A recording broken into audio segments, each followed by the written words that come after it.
अस्ति यो घरबाट चाहिँ म निकालेको मौरीहरू त्यो दिनबाट मसँग ब्रेकअप गरेछन्, टोकेको टोकी छन्।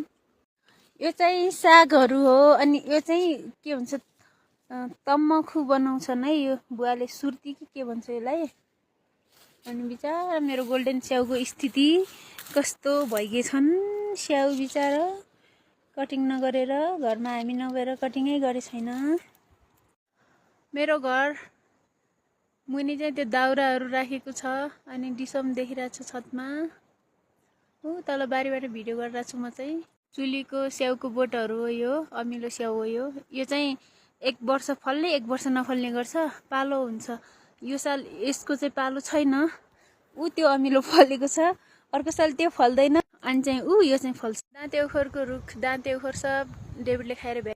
यो चाहिँ ग्रिन हाउस हो। अहिले चाहिँ त्यो सबै निकालेर राख्नु भएको छ। यहाँ काउलीहरू मजाले उम्रिएको छ, धनियाँ, काउली, लसुन, साग। हरायो मेरो मन, स्याउको बोटहरूमा चाहिँ मेरो मन हरायो। म कति खाने के स्याउ, ओ माई गड। आएको धेरै दिन भइसक्यो। स्याउको बोटमा म अहिलेसम्म चढेको नि छैन। आज चाहिँ यो स्याउको बोटमा चढ्छु। त्यो टुप्पोदेखि भिडियो गराउँछु है। ओ माई गड, ओहो चढ्न त गाह्रो छ हो। लगभग स्याउको रुखको आधीमा आइपुगेँ है म।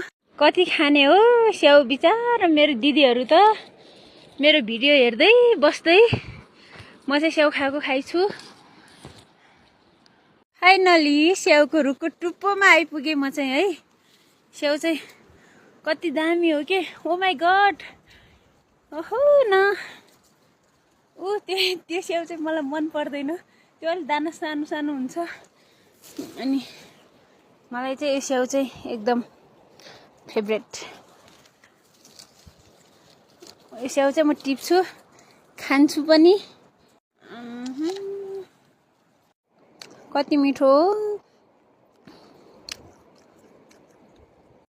हो। म चाहिँ धन्नै खसेको है यहाँबाट। कस्तो हल्लिएको। मनाङ मुस्ताङको स्याउ भन्दा नि हुम्लाको स्याउ चाहिँ केही कम छैन है। झन् अझै एकदम मिठो हुन्छ यो स्याउ चाहिँ। यसलाई राम्रोसँग भण्डारण गरेर, कोल्ड स्टोर त छैन यहाँ, तै पनि वैशाखसम्म स्याउ चाहिँ मजाले खान मिल्छ। त्यो चाहिँ बाटो हो। मेरो घर चाहिँ ठ्याक्कै बाटोको मुनितिर छ। मान्छेहरूले बाटोमा स्याउ देख्यो भने माग्नुहुन्छ, कहिलेकाहीँ किन्नु पनि हुन्छ। स्याउ नै धर्म हो। यत्रो स्याउ कहाँ गएर सकाउने, दिइदिन्छु मैले त। स्याउ खाम, स्याउ हुम्लाको स्याउ टेस्टी स्याउ खाने हो।